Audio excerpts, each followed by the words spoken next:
viewers. I'm Professor Suhashet Goekar from Discipline of Psychology, School of Social Sciences, and the topic that I'm going to discuss today is effective team building. The main key points that we are going to discuss here are effective team building, problems affecting team, and also we will focus on strategies. But before we go on to effective team building, let us revisit what are teams. In one of the previous sessions, we have already discussed about teams when in the context of groups, but let us revisit the concept. Teams can be explained in terms of groups that are more matured and have an interdependence amongst the members that is higher in degree.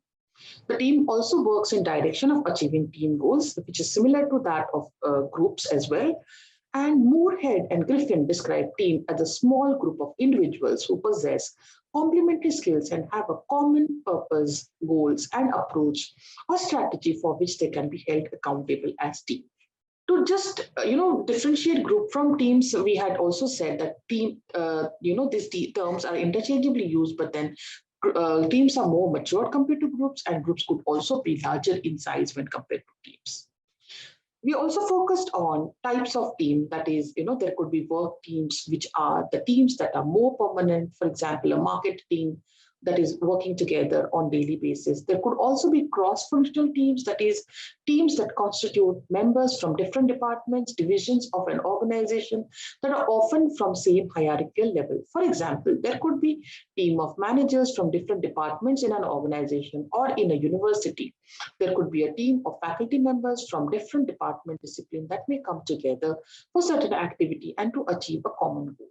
There could also be, top management teams. That is, these are comparatively smaller teams that are at higher levels of management in an organization. Members of such teams have a higher degree of individuality and interdependence, also because each member is a leader and may possess expertise in his or her own area of work. There could also be process improvement teams, such as teams who involve individuals who are involved in interaction with each other and work together with the purpose to improve the work processes. There could also be project teams, and these teams are in a way similar to the cross-functional teams, but the members from the different departments division may not be involved at the same time, but may play a more significant role at certain stage. For example, a project team that is involved in working on launch of a new product will have its marketing team members or manager being more active at certain stage, and members from sales department will be more active later on, at some other stage when the product is already launched. There are also self-managed teams, that is, such teams are denoted by higher degree of freedom and may also display a higher degree of morale. As the name suggests, these teams are self-managed, and thus without a proper leader, they may sometimes be deprived of suitable guidance. Virtual teams. As the name suggests, the team members of such a team are not physically present in one place, but could be in different locations.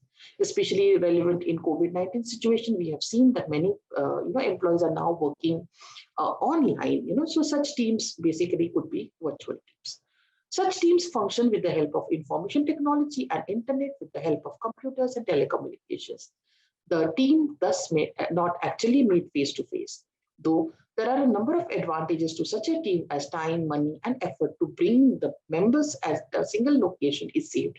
The team members may lack trust, may display weak communication, and may also have lesser accountability, because actually being present in one situation and physically being present in a situation probably is more effective. But of course, sometimes the demand of the situation is such that you need to have virtual teams, and they can be then in that case effectively used. There could also be quality circles. Such teams can be denoted by smaller number of members who involve in work that is similar in nature. The leadership of such a team is on rotation basis, thus each member can get an opportunity of leading the team. Such teams are involved in quality improvement and enhancing effectiveness in an organization. The level of participation and involvement of members in such teams is also very high throughout the stages of goal achievement. Such teams are most often used to enhance the quality of products, improve occupational safety, increase productivity, enhance communication and relationship between the employees, and also create an environment that is positive. So, quality circles can be effectively used.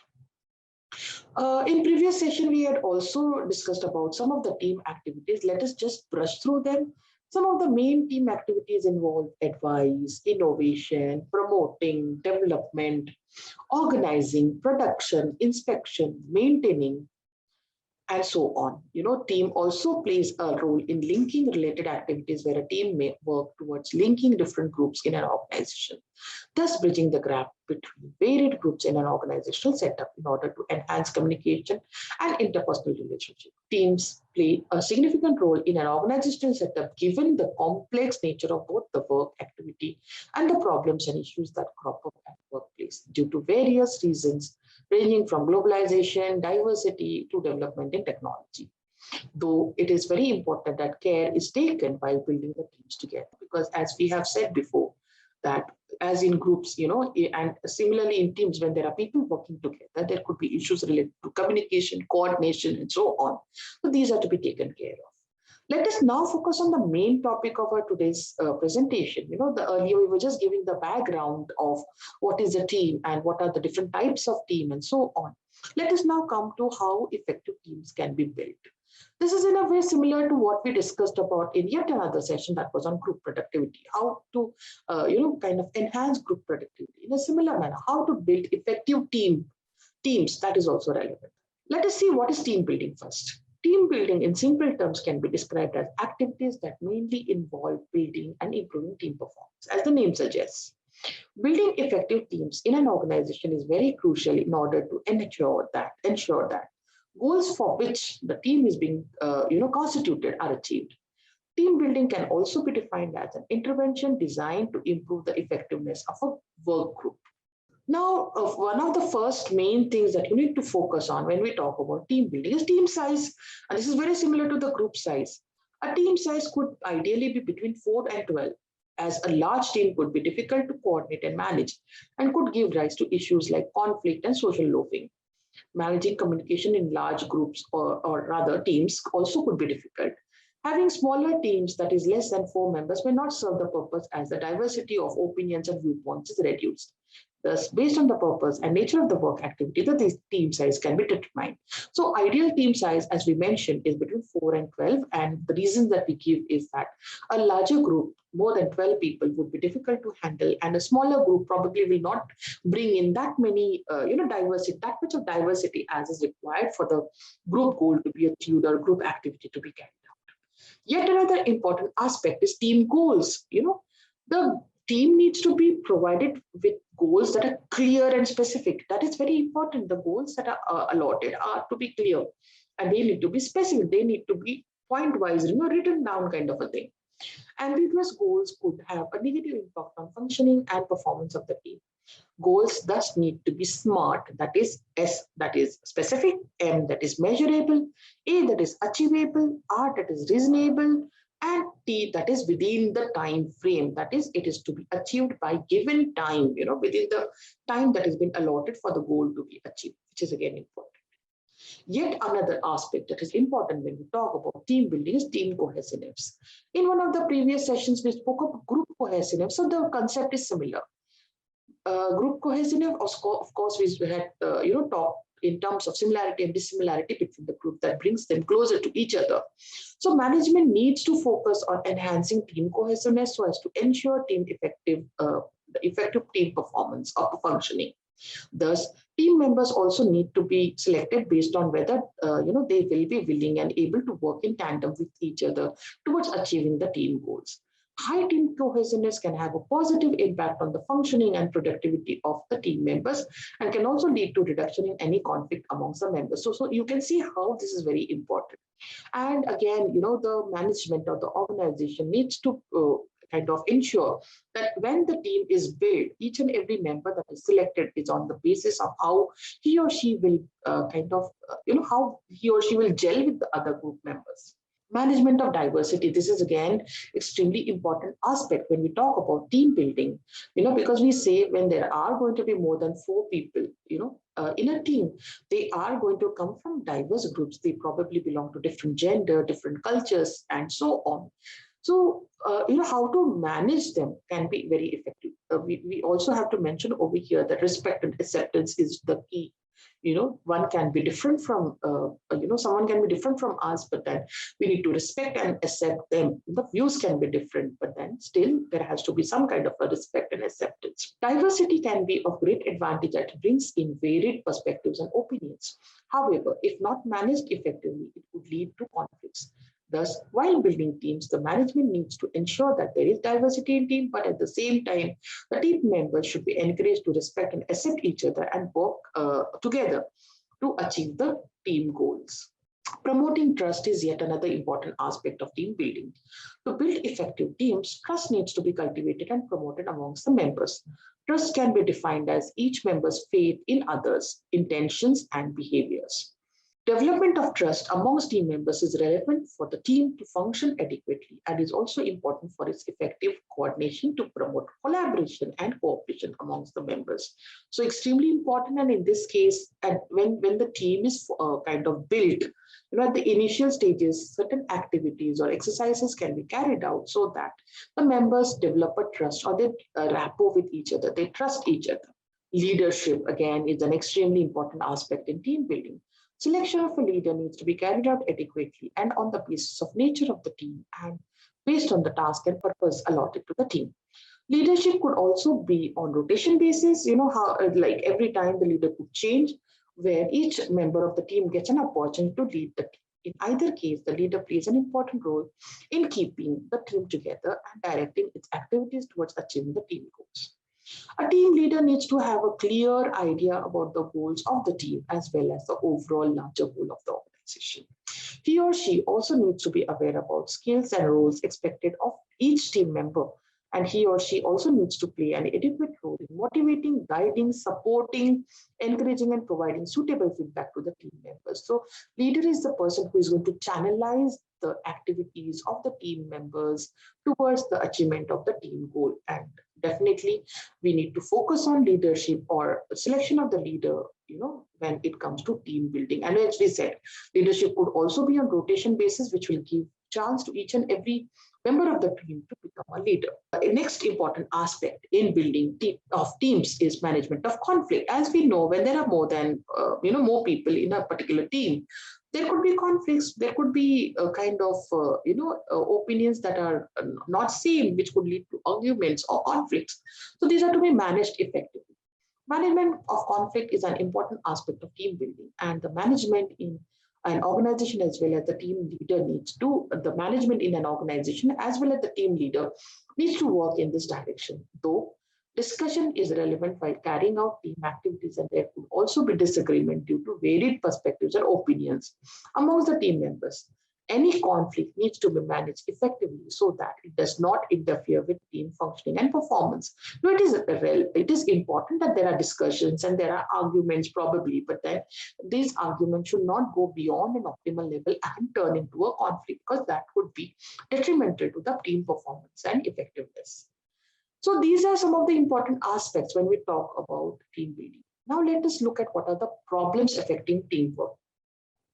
One of the first problems is changes in team composition. Any changes, especially frequent changes in the composition of the team, like additions, transfers, changes in members of the team, can interfere with the functioning of the team, especially because the rapport and the interpersonal relationship that the team members have amongst them will be disintegrated. The team cohesiveness may also get affected, which in turn can have a negative impact on team functioning and productivity, thus affecting the achievement of team goals. Interpersonal relationship between team members is also important. Issues can also arise due to inadequate interpersonal relationship between the team members. Any conflict between the team members can have an impact on functioning of the team in the direction of goal attainment. Communication-related issues could also crop in. There could also be problems related, to miscommunication or communication. There could be communication gaps between the team members that can have an impact on the interpersonal relationship between the team members. There is yet another issue that is called social loafing, which can be defined as a failure of a group member to contribute personal time, effort, thoughts, or other resources to the group. Social loafing on part of some members in the team can have an impact on both the morale of the team as well as team performance. In effective leadership, we discussed about the role, the importance of leadership when we spoke about team building. And if the leadership is not effective, that again is going to impact the functioning of the team. Leader plays a most important role in teamwork, and if the leader is not effective, or if the leader does not have a clear idea about the team, definitely, the teamwork is going to get affected. The leader is also responsible for effective coordination, collaboration, and cooperation amongst the team members, and he or she is not able to perform these functions effectively, the term team effectiveness could go down. Role ambiguity is yet another team-related problem. Besides clarity in goals, the team members also need to have a clear idea about the roles that they are expected to play, as lack of clarity will again interfere with achievement of team goals. Lack of trust between the members can also lead to disruption of team activity. Thus, it is important that for early stages of team development, the team members start developing trust and rapport with each other. Lack of trust amongst the members can negatively influence the interpersonal relationship and sharing of ideas, opinions, information, and knowledge between the team members. Domination by one or more members can also kind of interfere with team effectiveness or team functioning. It may so happen that in a team, one or more members may dominate the discussion, decision making, and problem solving process. This needs to be avoided, and the leader needs to ensure that each and every member is provided with scope to put across his or viewpoints and contribute to the teamwork. Yet another issue could be lack of motivation and morale. If team members are low on morale and motivation, they may not adequately work in the direction of achieving the team goals. Thus, due care needs to be taken to ensure that the team members are duly motivated and that their morale is boosted with help of reinforcement, encouragement, feedback, and so on. And again, the leader is going to play an important role in this case. Disagreements among team members over team activities and goals could also be an issue. Any disagreement among team members with reference to the team activities and goals should be avoided or settled at the earliest. This is crucial for effective functioning of the team. So we have dealt with what are the various problems that could crop up during team functioning. Let us look at some of the strategies for team effectiveness. The size of the team is adequate. That is, again, to be focused on, so that there is adequate and effective communication, coordination, collaboration, cooperation among the team members. So, very first, when we started with this session, we spoke about team size as well, So we have to ensure that the size of the team is adequate so that the team is able to function adequately. The focus could also be on skills of the team members. Three main skills are relevant in this context: technical competence, problem solving, and interpersonal skills. Team members can be selected based on these skills, and further, they can also be given training in this regard. Extremely important, that the team members are trained not only for technical skills, but as well as behavioral skills. Open communication should be encouraged between the team members and also between the leader and the team members. There should be open communication not only amongst the members, but also between the team leader. The team leader should also be approachable. Clarity needs to be maintained with regard to goals and activities that the team needs to carry out. As far as possible, shared leadership should be encouraged among the team members. We spoke about rotation, leadership, rotational leadership, so that should be encouraged. The focus also should be on the behavioral aspects of the team members. Team members need to be encouraged to respect each other and should also be helped to develop skills like effective listening, positive attitude, and so on. They should also be encouraged to express their opinions but not hurt feelings of their team members, support each other, not involve in blame games, and focus on the problems and the solutions. As far as possible, team members need to be encouraged to take decisions based on consensus. So it's not like one person is dominating, but then the whole group is discussing and agreeing on a single decision. The organization and management also needs to ensure that there is a supportive environment for the team to function effectively. The team members also need to develop or should be provided training in order to manage stress and time effectively. Psychologically healthy team members will be able to function to their fullest and will contribute better to the functioning of the team and attainment of team goals. Regular training needs to be provided to the members with regard to behavioral skills, technical skills, and knowledge so that they are updated and carry out their work effectively. They should also be trained with regard to any technological developments in their field so that they can use the technology adequately for their work and team-related activities. So this is as far as the present session is concerned. Just to revise, what we discussed, we just brushed on what is team. We rather revisited what is team, and we also revisited what are the various types of team. Though earlier session we had just limited to few types of team. We elaborated further types of teams in this particular session. We also discussed about what are the various team activities. And later, we started focusing on how to build effective teams, where we discussed about the team size, we discussed about team goals, we discussed about team cohesiveness, we also discussed about management of diversity, the importance of promoting trust amongst the team members. We also focused on leadership, which is again very important when it comes to team and team functioning. We also discussed about management of team, and later we focused on problems affecting team work, from team composition to leadership to communication issues to interpersonal relationship related issues and so on. We also discussed about social loafing in this context, and also said that something like role ambiguity needs to be taken care of. After focusing on various problems that could crop up in a team, we later focused on strategies for team effectiveness, where various strategies were discussed by us. So, this is as far as the present session is concerned. Thank you so much.